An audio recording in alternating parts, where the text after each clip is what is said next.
La parole est à Monsieur Bompard.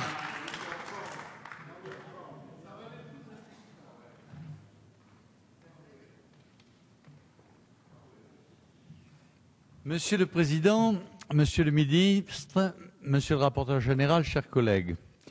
Monsieur le Ministre, l'impression que me laisse la lecture de votre politique budgétaire tient en un mot, asphyxie.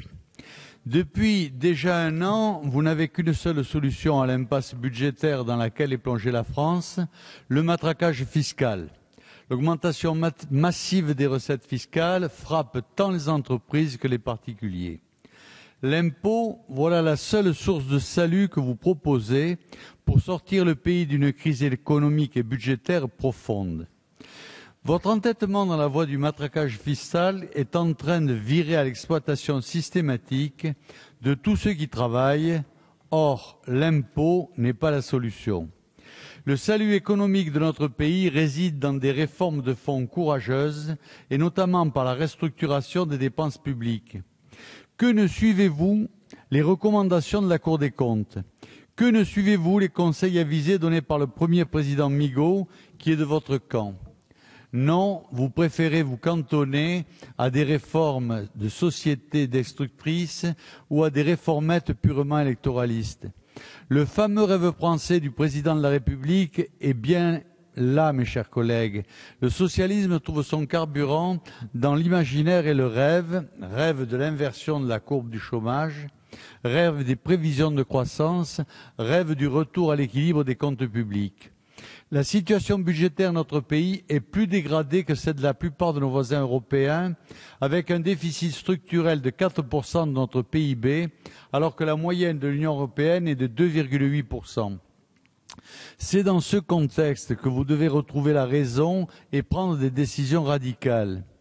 Au lieu d'augmenter les recettes fiscales qui affaiblissent la compétitivité de nos entreprises, diminuez donc les dépenses publiques qui s'élèvent à 56,6% du PIB. Agissez sur la diminution de la masse salariale des fonctionnaires. Maîtrisez les coûts de fonctionnement des administrations. Les solutions vous sont soufflées par la Cour des comptes. Diminuer le nombre de fonctionnaires. Votre lutte contre la fraude et l'évasion fiscale, si elle est en soi un combat important, n'est qu'un pansement sur une jambe de bois. En effet, c'est votre fiscalité asphyxiante qui est la cause de cette évasion fiscale. Il faut traiter le mal à la racine. Quant à la question des retraites et de la suppression du jour de carence, le manque de courage de votre gouvernement afin de s'assurer des sympathies électoralistes partisanes ne se commente même pas, tellement il démontre un manque d'originalité et de courage de votre part. Monsieur le rapporteur général, vous suggérez dans votre rapport d'information une nouvelle vague de hausse fiscale pour 2014, notamment par une augmentation progressive de l'imposition de la consommation de gazole jusqu'au niveau de l'essence ou d'agir sur le taux de TVA. Ces propositions, qui ne sont pas surprenantes et s'inscrivent dans l'incohérence de votre politique, pénalisent les classes moyennes et les entreprises. Elles vont entraîner une nouvelle baisse de la consommation des ménages. Je note avec surprise qu'une nouvelle fois, la majorité et l'exécutif ne parlent pas d'une seule voix. Alors que Monsieur le rapporteur général prône donc une hausse fiscale dans son rapport d'orientation des finances publiques, le président de la République a réaffirmé sa volonté de ne pas alourdir la pression fiscale des Français en 2014, car ce serait, je cite, « contradiction avec la volonté d'accélérer la reprise ». D'ailleurs, encore faudrait-il qu'il y ait reprise pour qu'il puisse y avoir accélération de cette reprise.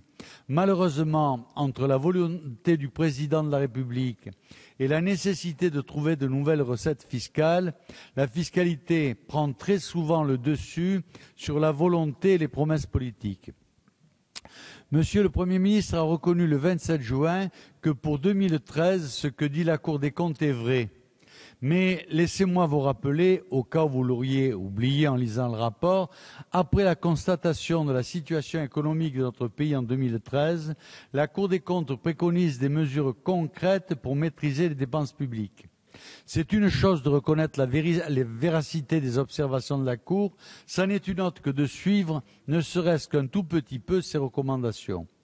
Une fois de plus, je crains que vous ne choisissiez la voie dangereuse de la facilité en continuant d'augmenter la fiscalité, non pas seulement des plus hauts revenus, mais surtout de l'ensemble de tous ceux qui travaillent, de tous ceux qui portent la France à bout de bras aujourd'hui.